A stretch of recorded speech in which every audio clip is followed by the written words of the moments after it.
up in Canada for a little while. Well, we was trying to get in there anyhow.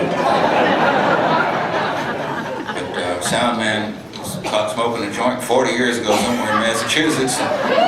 They knew about it. It was a threat to Canadian security up there, you know. Jeez. I mean, it's tough going anywhere.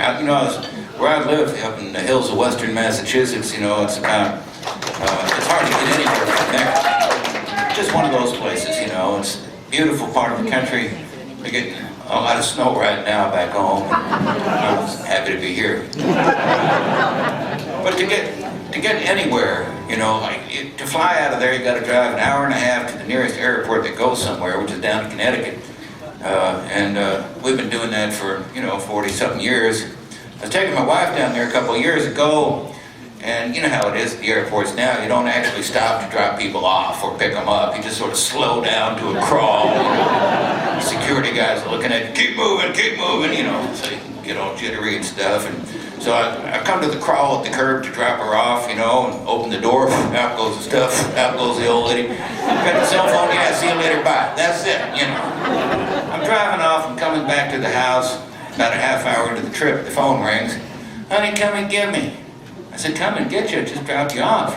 I said, what, they canceled a flight or something? She said, no, I've been arrested. I said, you've been arrested? She said, I can't talk about it now. I'm in handcuffs. Just come and get me. So I turned the car around, calling the kids. Mom's been arrested.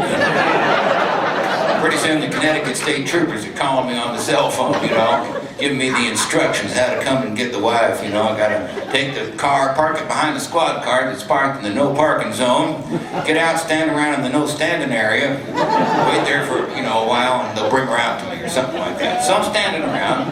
Eventually out comes my wife, handcuffed behind her back, big Connecticut State Trooper, like moving her along, 4 or 5 of his buddies for security or something, you know. And this big trooper comes up and he looks down at me and says, Mr. Guthrie, first of all, I'm a fan. Starts rattling off these obscure records of mine that even I don't have anymore. The other guys are going, oh, I used to have that one. I had that too till the wife took off. They're talking like that. And I'm saying, just stop. Tell me what happened.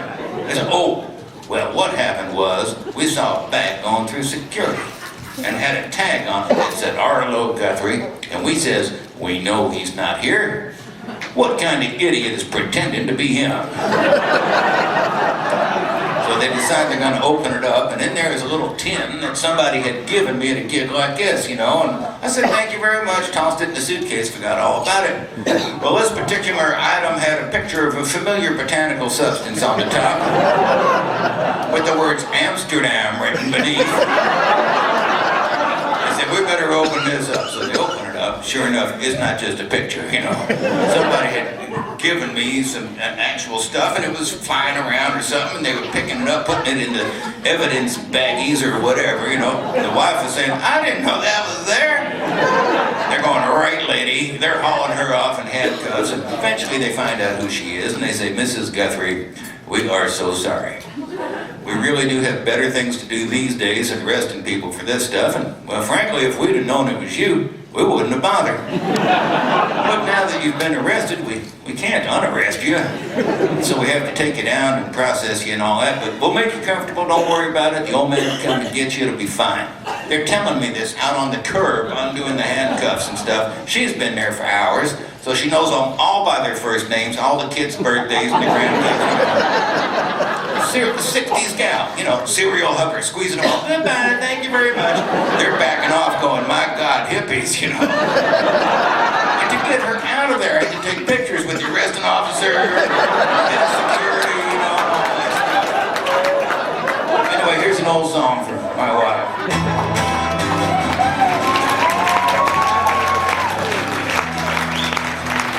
Coming in from London from over the pole, flying in a big airliner, chicken flying everywhere around the plane. Could we ever feel much finer?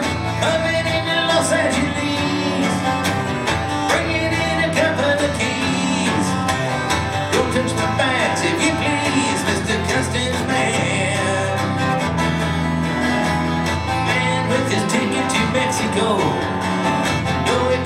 looked much stranger, walking into all with his things and all, smiling said it was the Lone Ranger, coming in Los Angeles, bringing in a couple of keys. Don't touch my bags if you please, Mr. Customs Man. There's a woman walking on the moving floor, tripping on the escalator. There's a man in the line, she's blowing his mind, thinking that he's already made her. Coming into Los Angeles, bringing in a couple of keys. Don't touch my bags if you please, Mr. Customs Man. Coming in from London, from over